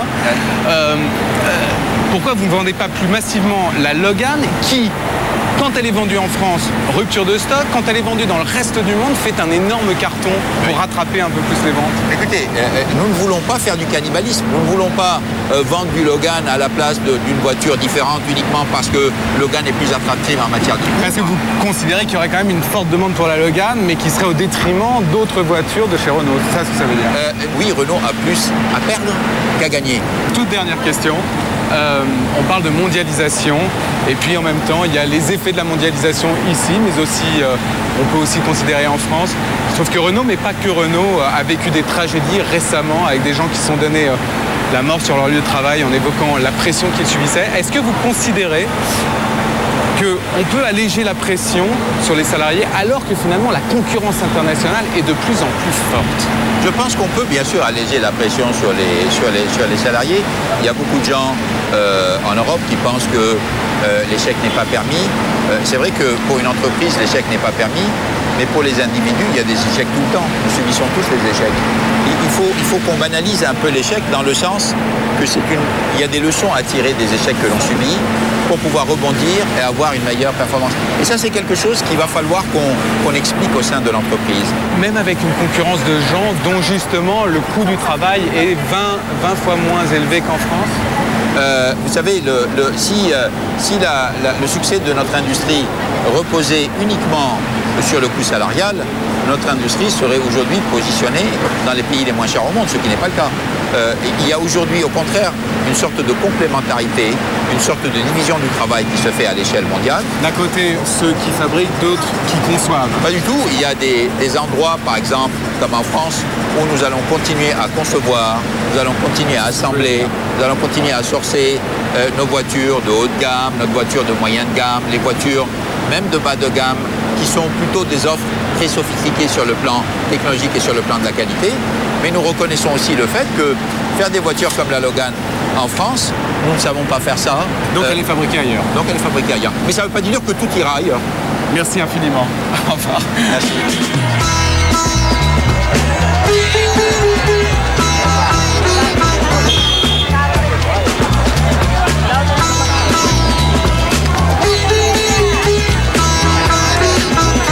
On vient de voir comment l'Inde se modernise et part à la conquête du monde. Mais l'un de ses piliers économiques, ça reste toujours aujourd'hui l'agriculture. Regardez tous ces produits qui sont à vendre sur ces étals. Ils sont tous cultivés en Inde. L'agriculture qui aujourd'hui représente près d'un quart des richesses du pays. Alors, le poids de l'agriculture, c'est une réalité ici en Inde, mais c'est aussi une réalité dans d'autres pays émergents, comme le Brésil. Prenez par exemple le soja. On en consomme de plus en plus aujourd'hui chez nous. Et vous allez maintenant découvrir comment cette plante qui vient du Brésil a permis à des paysans de faire fortune. Voyage au Far West brésilien, dans le Mato Grosso. C'est un reportage signé Maud Brunel. Un champ gigantesque de 10 km de long. En rang serré, une armada de moissonneuses-batteuses. Nous sommes au Brésil, en pleine récolte. Et à perte de vue, on cultive la même chose. Cette plante. C'est la soja. En français, soja. De petites graines jaunes que connaît par cœur Seco, le directeur de l'une des plus grosses exploitations du pays. On la plante ici car le climat est parfait pour la culture du soja. Grâce à son climat tropical, le Brésil a les meilleurs rendements de soja au monde. Le patron de Seco possède toute la chaîne des moissonneuses-batteuses à l'usine. Bonjour, monsieur Pedro. Bonjour, ça va? Cette année encore, monsieur Pedro se frotte les mains. Jean et Polo, l'air débonnaire, il appartient pourtant au clan Pivetta, l'une des plus grosses familles de producteurs du pays. Chiffre d'affaires, 200 millions de dollars. Une fortune engrangée parce que le soja, on le retrouve partout. Ça, c'est le tourteau de soja. On l'utilise pour l'alimentation des animaux. Les porcs, les vaches, la volaille, les lapins, les chats, les chiens. Même nous, on peut le manger. Pedro vend son soja aux éleveurs de bétail du monde entier. Mais ce n'est pas tout. Ça, c'est l'huile de soja. C'est une matière première formidable. On s'en sert pour faire de l'huile de cuisine pour tous les jours. Et elle sert aussi à produire du biocarburant. Mais surtout, le soja, on en trouve de plus en plus dans notre alimentation. Car cette protéine n'est pas seulement très nutritive, elle est surtout 2 fois moins chère que toutes les autres. Résultat, aujourd'hui, le soja a littéralement envahi nos rayons. Loin du Brésil, en banlieue parisienne, il suffit de faire un tour dans un hypermarché pour s'en rendre compte. La plante du clan Pivetta, on la cuisine à toutes les sauces. Dans vos biscuits, il y a du soja. Dans le chocolat, il y a du soja. Plus surprenant encore, on trouve du soja dans la plupart des préparations à base de viande. C'est presque un quart du produit. Alors comment cette petite plante a-t-elle permis à des paysans pauvres de devenir milliardaires? Enquête en Amazonie, au fin fond du Far West brésilien. À 9000 km de Paris, une province entière est devenue le grenier à soja de la planète. Le Mato Grosso, un territoire grand comme 2 fois la France, au milieu de la forêt amazonienne. Le Mato Grosso, ce nom signifie grande savane. C'est un vaste plateau avec des arbres et des bosquets moins hostiles que la jungle. Il est si grand que les plus riches propriétaires s'y déplacent en avion privé. Dans le clan Pivetta, le chef, c'est Ottaviano. Au départ, il n'est pas de la région. Il a grandi à 3000 km d'ici, dans une famille modeste d'agriculteurs.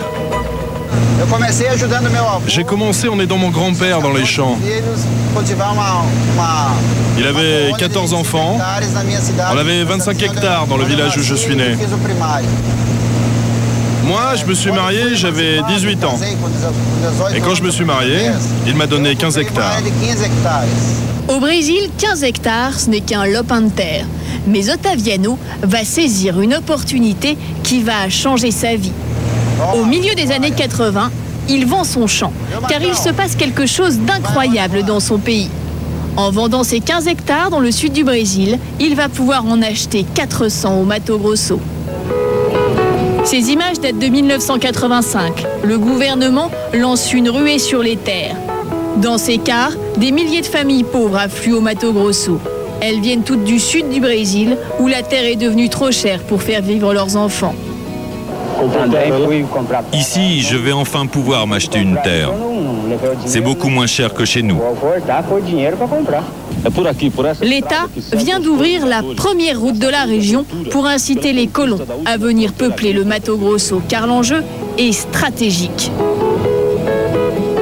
À l'époque, le gouvernement brésilien ne veut pas laisser une vaste terre vide à la frontière de 2 voisins plutôt inquiétants. La Bolivie, toujours entre 2 coups d'État, et le Paraguay, tenu par une dictature d'extrême droite. À partir de campements de fortune, les colons défrichent la savane. De petites villes poussent au bord de la grande route. C'est le Brésil, à la sauce western. Ottaviano Pivetta était l'un de ces pionniers aux allures de cow-boy. Et aujourd'hui encore, quand il sillonne les centaines de kilomètres de routes qui traversent sa propriété, il garde un souvenir cuisant de ses débuts. 50 galères pour arracher cette épaisse végétation qui couvrait ses terres. C'était dur. Plusieurs fois, j'ai failli renoncer. Mais je ne pouvais pas rentrer chez moi comme un vaincu, comme un raté. Sur leur terre, certains colons plantent du maïs ou du blé. Ottaviano, lui, a l'idée du soja, une plante que son grand-père cultivait déjà dans le sud. Et ça va être sa chance, car à la fin des années 80, suite à de mauvaises récoltes, la demande mondiale explose. Le monde entier voulait du soja. Le marché explosait, tout le monde était prêt à financer ceux qui se lançaient dans le soja. Aucune autre culture au monde ne suscitait autant d'intérêt. Les banques font crédit à des taux extrêmement bas. C'est comme cela qu'Ottaviano peut continuer à acheter des terres. Aujourd'hui, son domaine est immense, 150 000 hectares de culture, l'équivalent de 3 départements français.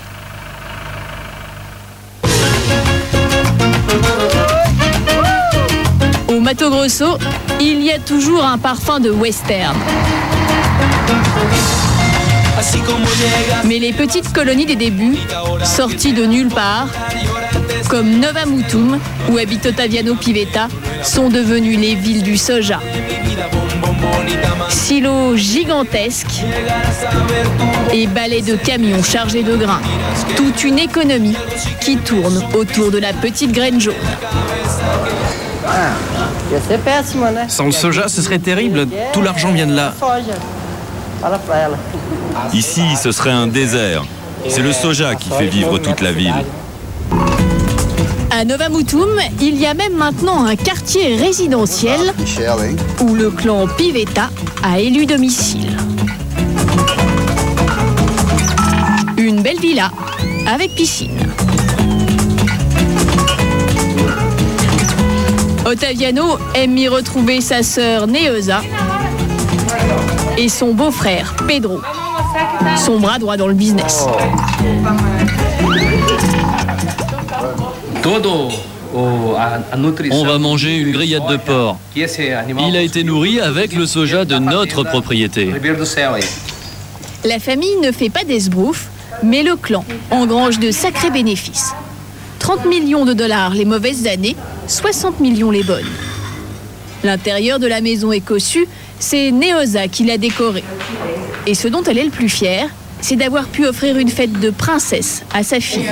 Les photos occupent tout un mur. Là, ce sont mes enfants, mon fils et ma fille. La fête, c'était pour les 15 ans de ma fille. Grâce au soja, la famille de paysans fait maintenant partie du cercle fermé des grands propriétaires terriens. Et le clan Pivetta pourrait encore gagner plus, car la demande de soja est toujours plus forte. Mais ce qui manque désormais, ce sont les champs. Car en 20 ans, le prix de l'hectare s'est envolé de 50 à 4 000 $. Alors en permanence, ils doivent se battre contre la flambée des terres. Ce matin-là, Pedro, le beau-frère d'Ottaviano, a rendez-vous. Il loue 4 000 hectares à l'un de ses voisins. Le bail arrive à échéance, il veut le renouveler, mais sans augmentation de loyer. Je vais lui expliquer qu'il faut que l'on garde ce business ensemble. C'est bon pour nous, c'est bon pour lui. Je le paie 7 sacs, c'est une bonne rémunération. C'est la moyenne haute de ce qui se pratique dans la région. Ici, on compte en sacs de soja. Au total, pour 4 000 hectares, c'est 200 000 € de loyer par an. Et Pedro est bien décidé à ne pas lâcher un sac de plus. Ah, ça, je vais pas l'augmenter. On va re-signer au même prix. Car tout le risque est pour nous à 100%. S'il pleut, si c'est la sécheresse, si la récolte est bonne ou mauvaise, c'est pour nous. Le propriétaire, lui, n'a jamais de risque, on lui paiera toujours son loyer. C'est nous les héros fous de l'agriculture brésilienne. Bonjour les gars. Michel, il est par ici? Ok, merci. Et le propriétaire, c'est un Français. Michel Leplu, un Bordelais qui a même planté de la vigne ici. Il est arrivé lui aussi au moment de la colonisation. Il avait une petite exploitation en France et un copain brésilien lui a refilé le tuyau sur le Mato Grosso. Qui vous a dit venez? Qui nous a dit venez. Venez, c'est pas cher. Et vous allez voir, c'est une région extraordinaire. Voilà. Et on est venu, on est resté. Les Pivetta sont ses voisins et amis. Pedro pense que ça lui donne un petit avantage. Bon, tu vas me faire 2 ans gratuits, hein. Au nom de l'amitié et de la tendresse, de nos relations de bon voisinage. Bien tenté, mais Michel maîtrise la négociation à la brésilienne. Tout doit se passer comme si on ne traitait pas d'affaires, en réalité. C'est exactement... Le secret, c'est ça. On va traiter des affaires comme si on était en train de s'inviter pour faire autre chose. Pour Michel, toucher 200 000 € par an sans avoir à lever le petit doigt, c'est déjà une bonne affaire. Mais le Français va-t-il être plus gourmand? On l'a, Pedro. Pedro, mon ami, assieds-toi. Oui. Bon, Pedro, nous on voudrait des modifications au contrat. Quand on a signé le contrat, vous n'aviez qu'une récolte de soja. Aujourd'hui, on s'aperçoit que vous êtes capable de faire 2 récoltes sur notre propriété. On pense que ce serait juste que vous nous rémunériez aussi sur cette 2e récolte. Pour parler chiffres, on veut 10 sacs de soja. Ah non mais attends, t'es pas dans la réalité du marché là. Réalise que si on paie plus, nos marges vont trop baisser. Et le moindre imprévu, comme une baisse des taux de change par exemple, ça va nous mettre dans des difficultés, même pour vous payer votre loyer. Non mais à ce moment-là, moi j'ai plus intérêt à vendre ma propriété plutôt que de te la louer à 7 sacs. Vous louez des terres qui sont à 80 km et ça vous coûte en transport pour amener le soja à l'usine. Nous on est sur place. Vous devez en tenir compte dans notre rémunération. Non mais attends, tu vas pas nous punir parce qu'on est voisins quand même. Non, non, non, sérieusement. Sérieusement, c'est impératif pour nous d'arriver à 10 sacs. Bon, ben à ce prix-là, alors, tu me fais un bail de 40 ans. Non, non, non, non, non. Et même tu me laisses ta terre en héritage, même.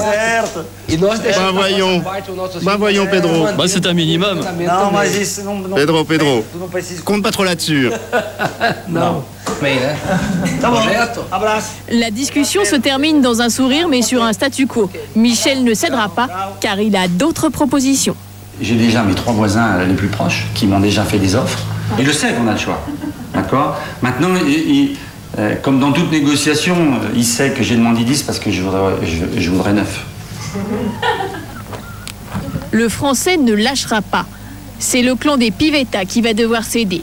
Car aujourd'hui, il n'y a plus aucun champ disponible au Mato Grosso. La situation est si tendue que certains n'hésitent pas à détruire la forêt vierge pour planter du soja. Aux confins du Mato Grosso, ils taillent dans la jungle amazonienne, le poumon de la planète. D'avion, on aperçoit de plus en plus ces grands carrés. Des parcelles entières sont déforestées par l'avancée du soja. «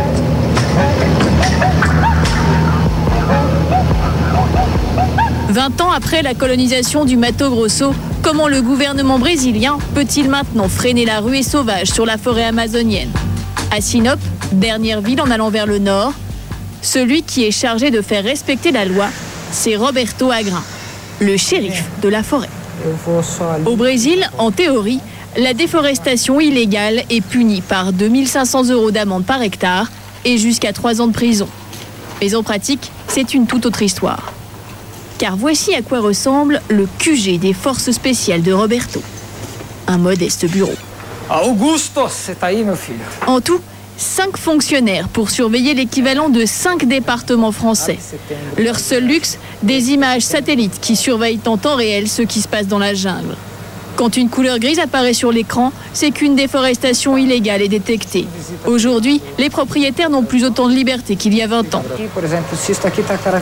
Ici, on voit qu'ils ont clairement dépassé leur limite de déboisement autorisée.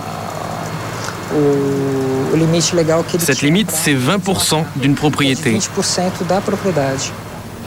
Mais les images prises de l'espace, aussi bonnes soient-elles, ne règlent pas tout. Impossible, par exemple, d'identifier clairement un coupable. Alors, pour mener l'enquête, les hommes de Roberto doivent compter sur des tuyaux. Ce jour-là, un propriétaire a dénoncé une équipe qui opérerait sur ses terres. Branle-bas de combat. Une intervention est déclenchée avec les renforts de l'armée. Car en Amazonie, pour des questions de terrain, on en arrive parfois à se tuer.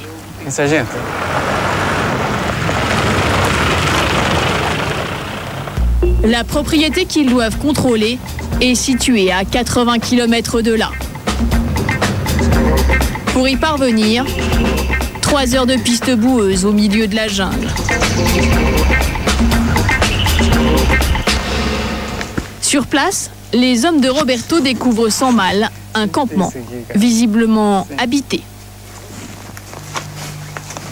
Il y a des lits, un petit coin cuisine. Les occupants ont tout laissé en plan, leurs sacs et des outils un peu suspects au goût des forces de l'ordre. Ça sert à quoi, ça? C'est avec ça qu'ils ouvrent leur chemin dans la forêt.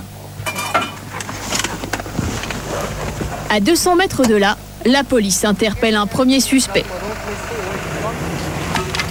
Au pied de l'homme, une hache et des troncs écorcés. Mais il n'a pas été pris sur le fait, ce qui permet de l'arrêter, c'est qu'il possède une arme.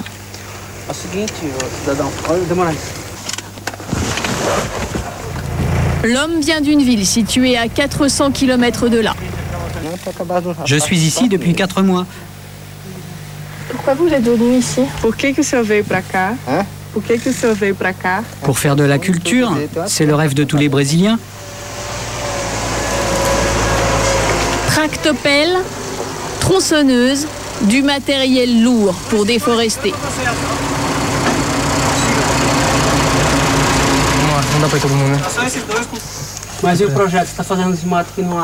Vous savez que vous êtes en train de déforester une zone interdite? Vous avez une autorisation? Non, j'en ai pas. Bah, vous devez nous suivre alors. Et on embarque tout le matériel. En tout, ils vont prendre une dizaine de personnes. D'après la police des forêts, le propriétaire lui-même peut très bien avoir payé tous ces hommes pour défricher son exploitation au-delà de la limite des 20% autorisés. C'est apparemment courant. Il arrive que des propriétaires portent plainte. Comme cela, ils ne sont pas considérés comme responsables. Ils organisent eux-mêmes le déboisement, ça leur apporte. Le procès, s'il a lieu, prendra plusieurs années. En attendant, en 2006, le front du soja a avancé de presque 1 million d'hectares. La forêt amazonienne en a perdu autant.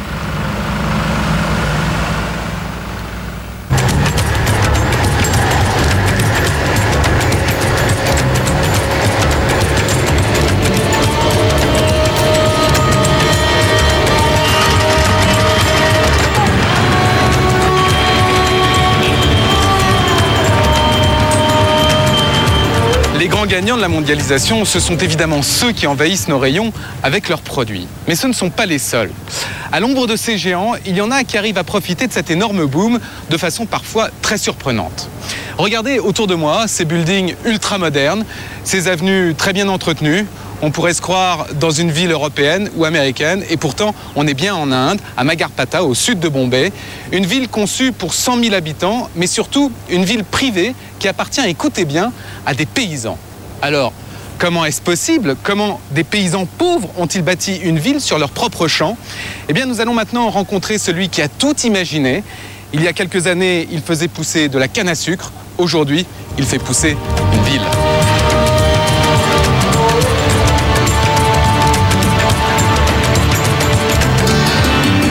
Bonjour, Monsieur Magar. Bonjour. Comment allez-vous? Ça va. Merci de nous recevoir. Vous avez fait un bon voyage? Très bon, oui. Alors dites-moi, elle va jusqu'où votre ville exactement? Vous voyez tous ces immeubles? Des immeubles d'habitation, jusqu'au fond là-bas, c'est notre ville. Par là, vous avez tous les immeubles de bureaux où les multinationales se sont installées. Et de ce côté, il y a encore plein d'immeubles en construction. Le tout s'étend sur une surface de 1,5 km sur 1,5 km. Et tout ça, c'est à vous? En quelque sorte, oui. Qu'est-ce que vous voulez dire exactement? J'ai fondé la société qui construit cette ville. Ah d'accord, mais comment cette idée vous est venue en tête? Vous étiez un paysan, vous faisiez de la canne à sucre et vous avez décidé de bâtir une ville. Vous voyez ici, à l'endroit où on se trouve, c'était un village avec des champs il y a encore quelques années.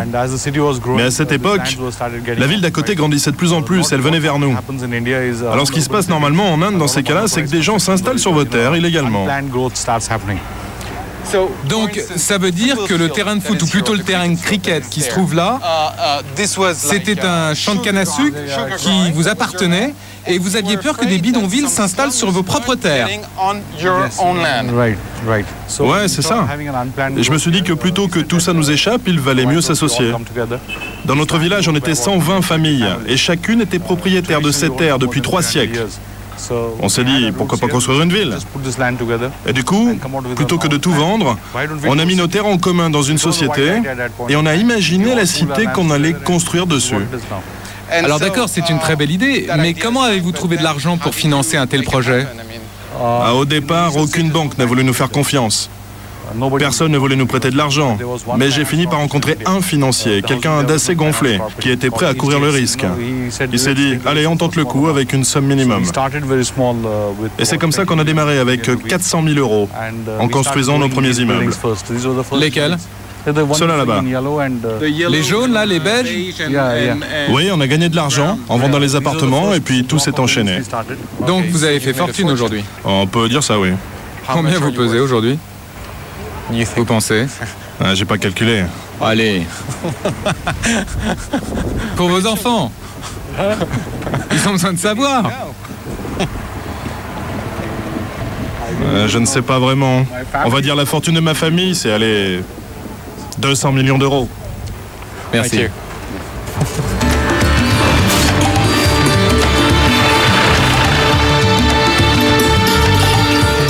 Alors concrètement, à Magarpata, à quoi ressemble la vie de ces anciens paysans pauvres aujourd'hui? Eh bien, nous allons rencontrer l'un d'entre eux dont le standing a bien changé. Il habite dans cette maison. Bonjour là-haut. Alors vous étiez paysan et aujourd'hui vous vivez dans cette très grande maison. Oui, c'est ça. Venez, je vais vous montrer. Là, on est dans la cuisine. Waouh. C'est très grand. Bonjour. Voici ma fille, ma femme. Vous êtes en train de préparer le déjeuner, j'imagine. Oui, oui. Et au premier étage, il y a quoi? Ma chambre à coucher, venez, regardez.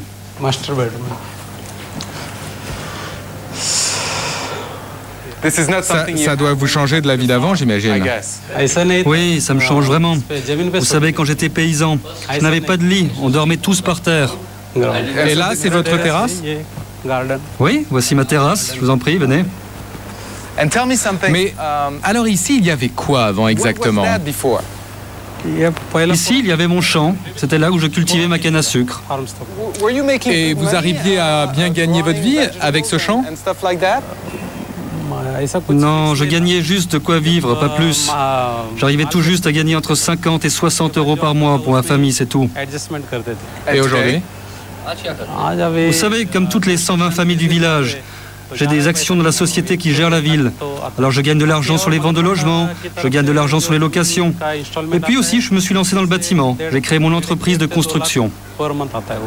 Et au total, ça vous fait combien aujourd'hui? Aujourd'hui, ça me fait 5 000 euros par mois. Donc ça veut dire que ça vous fait 100 fois plus qu'avant? Oui, vous avez raison, ça fait 100 fois plus, exactement. Donc vous êtes un homme riche aujourd'hui? On peut dire ça, en effet. Mais alors, est-ce qu'il y a des choses que vous faisiez avant et que vous ne faites plus aujourd'hui? Et peut-être que vous regrettez d'ailleurs? Oui, oui. Avant, je me contentais de peu, alors qu'aujourd'hui, c'est vrai qu'il me faut beaucoup plus pour satisfaire mes besoins. En somme, c'est ce qu'on appelle un problème de riche. Merci. Au revoir. Goodbye. Thank you.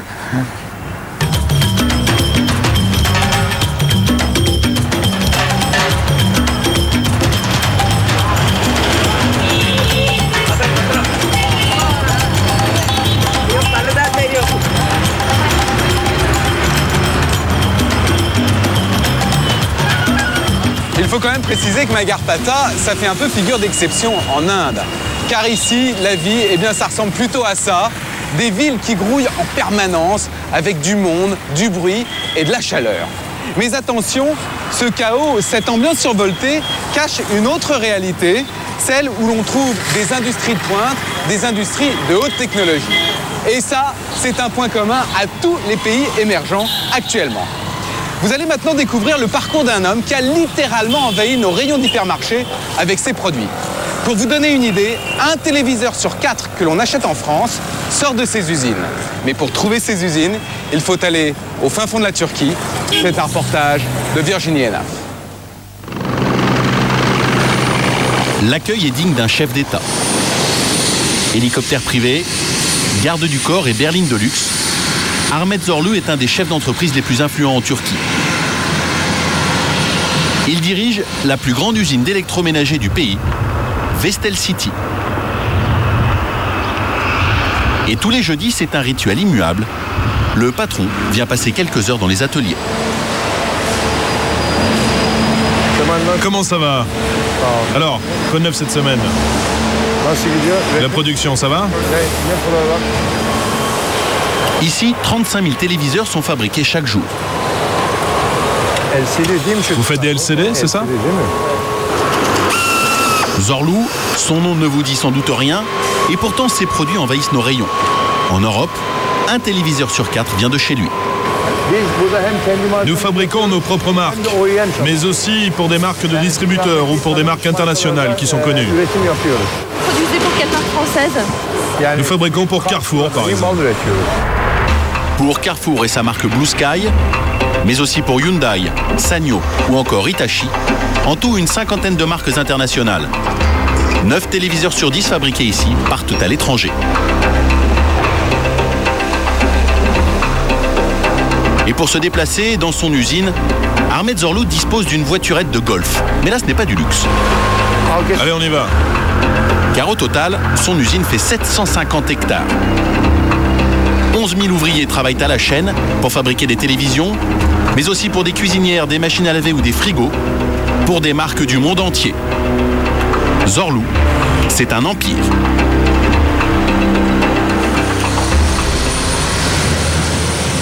Cet homme est le symbole d'une génération d'hommes d'affaires turcs qui a fait fortune en 20 ans à peine. Car depuis le milieu des années 80, le pays est en plein boom économique. La Turquie est devenue l'un des principaux ateliers de l'Europe derrière la Chine. Et le pays change. À Istanbul, les femmes voilées côtoient les jeunes filles en mini-jupe.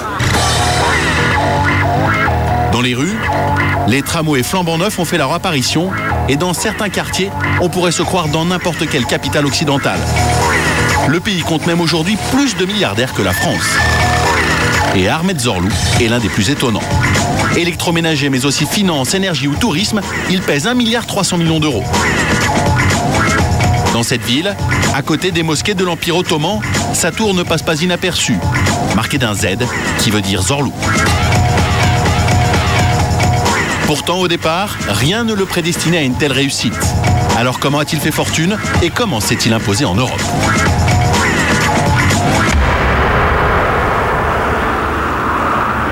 Sa réussite, Ahmet Zorlu n'est pas du genre à la dissimuler. Dans sa tour, d'où il dirige son empire de 28 000 salariés, il a consacré un étage entier à l'histoire de son ascension. Un musée qu'il n'est pas peu fier de faire visiter. Au milieu, la pièce de choix, une relique de famille. Mon père travaillait sur ce métier à tisser.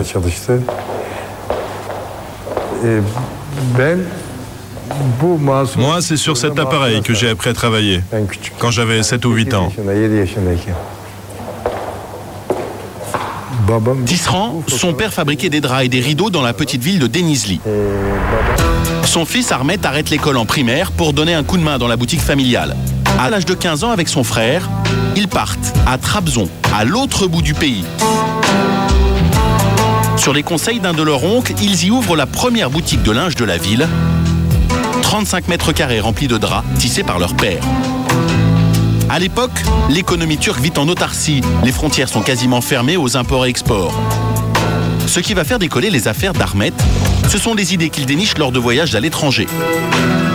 Par exemple, les imprimés. Dans son pays, personne alors ne savait les fabriquer.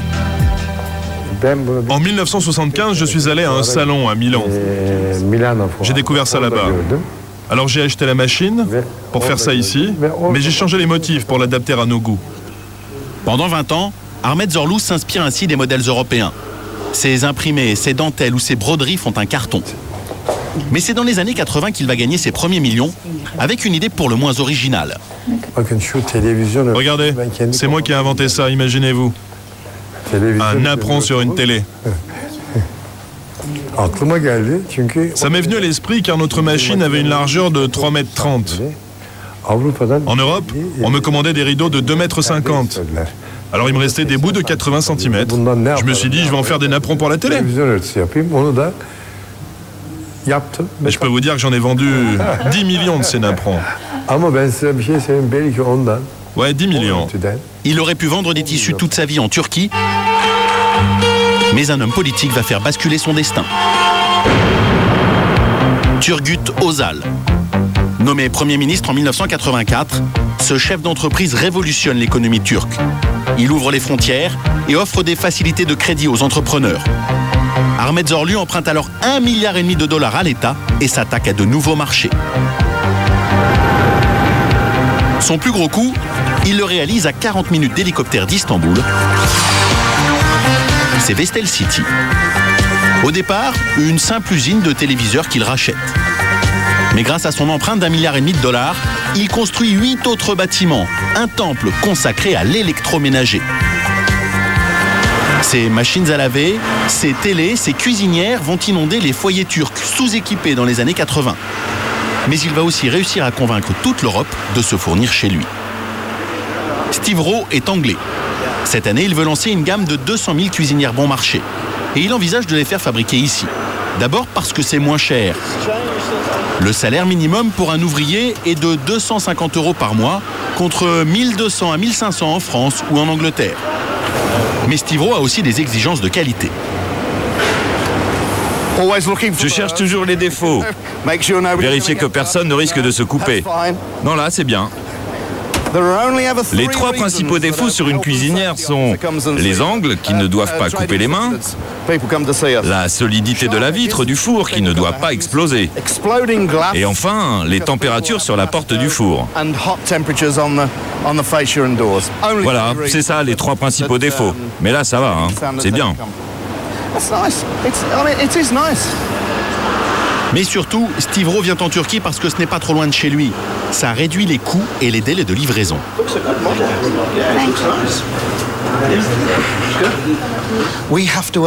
Il faut 6 semaines pour faire venir des produits de Chine, alors qu'une semaine suffit pour les faire venir de Turquie. Parfois 2 et demi. Des produits moins chers et livrés rapidement, les Européens comme lui trouvent donc des avantages à faire fabriquer en Turquie. C'est grâce à ces atouts qu'Ahmet Zorlu concurrence directement les fabricants chinois d'électroménagers. Et s'il travaille aujourd'hui pour une 50aine de clients différents, la plupart de ces produits se ressemblent. Certaines pièces sont toujours les mêmes, quelle que soit la marque. Le tambour ou la structure en acier par exemple. Pour certaines machines à laver, il n'y a que la façade qui change.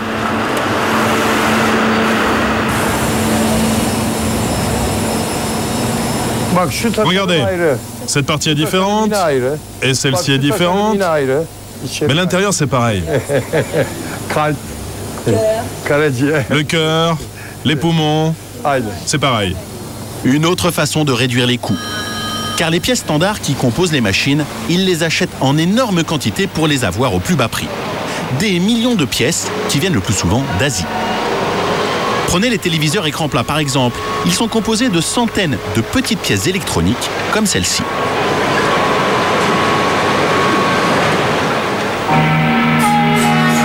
C'est ce que lui vendent M. Yazawa et ses associés.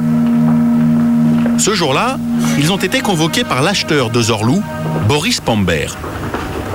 Il veut revoir les tarifs à la baisse et ça ne va pas faire un pli. Car le rapport de force est clairement favorable aux Turcs. Vous voyez nos prévisions de vente pour cette année. On va vendre 4 millions d'écrans plats. 4 millions de télé, ça veut aussi dire 4 millions de composants que M. Yazawa pourrait encore vendre cette année à Zorlu. Mais à une condition. Vous nous les vendez aujourd'hui 49 centimes, mais vous devez essayer de descendre à 35 centimes. 30% de rabais, c'est énorme, mais c'est à prendre ou à laisser. Boris Pamber leur fait comprendre qu'ils ne sont pas seuls sur le coup. À cause de vos concurrents qui sont un peu en dessous, j'attends votre offre. Je veux ce prix. Monsieur Yazawa et ses associés vont donc être obligés de lâcher à ce prix-là. Vu la quantité, on va demander à notre patron, oui. Et nous ferons de notre mieux pour le prix. Oui, oui.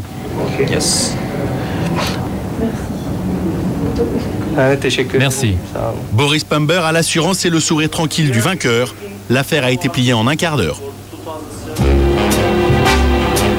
Ahmet Zorlu a donc réussi son pari. Aujourd'hui, il habite dans cette villa au bord de la mer Égée, dans l'un des quartiers les plus chics d'Istanbul. 500 mètres carrés décorés par sa femme, Zulal, dans un style néoclassique, avec du mobilier chiné essentiellement en France. You saw me standing alone, without a dream in my heart. Sa femme habitait le même village que lui, à Denizli. C'est là qu'ils se sont rencontrés. Ils ont 3 enfants aujourd'hui.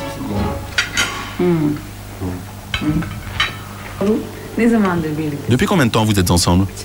Je lui dis? Bah ouais, vas-y. T'es sûr? Bah ouais. Ça fait 35 ans. 35 ans. Non, ça fait 39 ans. Nous 40 ans. 40. Non, ça fait 40. Nous sommes mariés en 67 et nous sommes en 2007. Et il a changé? Non, il n'a pas changé.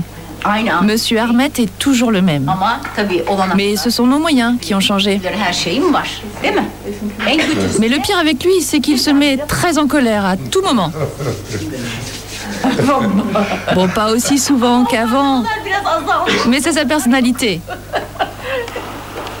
À 62 ans, ce fils de tisserand a bâti la 6e fortune du pays. Il n'a plus grand-chose à prouver. Allez, bon travail, bon courage. Mais pas question pour lui de prendre sa retraite. Après le textile, l'électroménager, il s'est trouvé un nouveau défi. Ce matin-là, il est l'invité du CNN turc. Sur le plateau d'une émission économique, il est l'homme de la semaine. Notre invité ce matin est le PDG du groupe Zorlu, Ahmet Natif Zorlu. Monsieur Ahmet, bonjour. Bonjour. Alors, tout le monde s'interroge. Est-ce que vous allez abandonner le textile et l'industrie pour vous consacrer uniquement à l'immobilier? Dans l'immobilier, nous recherchons des terrains de qualité. Il faut qu'ils soient les meilleurs pour les valoriser ensuite. Son nouveau défi, c'est ce terrain. Une centaine d'hectares. Quelques hangars, un peu plus bas, des immeubles d'habitation, et encore plus bas, un petit bois. Ce terrain n'a l'air de rien, mais il est très convoité. Il est situé en plein centre d'Istanbul. Et il y a 3 semaines, l'État qui en était le propriétaire a décidé de le vendre. Des enchères en direct à la télé pour éviter tout soupçon de malversation. Une dizaine de candidats à l'achat s'y affrontent. Au fond à gauche, Zorlu et son équipe. Face à eux, des investisseurs du monde entier, comme une banque américaine ou encore un promoteur de Dubaï. La mise à prix est de 720 millions de dollars. Les enchères débutent. 721 millions de dollars. 721 millions de dollars. 727 millions de dollars. 727 millions de dollars. Les offres grimpent, certains candidats jettent l'éponge. Morgan Stanley, nous nous retirons. Merci. 40 minutes plus tard, Zorlu reste seul en lice face au promoteur de Dubaï. 799 millions. Zorlu, c'est à vous. 800 millions de dollars. Nous nous retirons. Merci. La meilleure offre de cet appel est de 800 millions de dollars. 800 millions de dollars. Près de 8000 dollars du mètre carré du jamais vu en Turquie. 2 fois le prix moyen d'un terrain à Istanbul. Ahmet Zorlu l'a payé cash, mais il en est sûr, il a fait une très bonne affaire. Ça va me chercher ma veste. Il a tenu à nous montrer ce qu'il voulait faire sur ce terrain. Il est venu avec son responsable du secteur immobilier. Ils ont prévu de tout raser. Bon, il faut que cet immeuble disparaisse là. Au total, il compte investir 300 millions de dollars pour les travaux. Il va construire ici un complexe commercial, un hôtel 7 étoiles et un palais des congrès. Vous allez faire des bâtiments en forme de Z? Non, pas en forme de Z, c'est pas possible. Mais nous placerons le Z bien en vue et tout illuminé. Mais la vraie raison pour laquelle il se lance dans l'immobilier, c'est parce que depuis 3 ans à Istanbul, les prix ont doublé et ça ne devrait pas s'arrêter là. Je pense que dans 2 ans, ce complexe vaudra 3 milliards de dollars. Si ces prévisions sont exactes, ce placement aura donc été très lucratif. Il peut lui rapporter un bénéfice de 2 milliards de dollars en seulement 2 ans. Avec sa fortune amassée dans les affaires, Ahmed Zorlou s'offre aussi des petits plaisirs.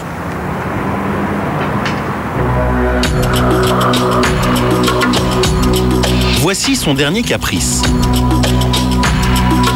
L'année dernière, il a acheté cette île, Gossec.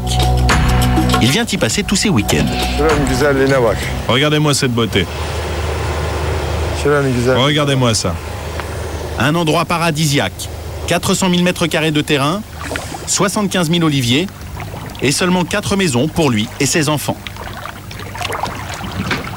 Il lui reste encore un rêve à accomplir, faire le tour du monde avec son yacht, quand il aura le temps.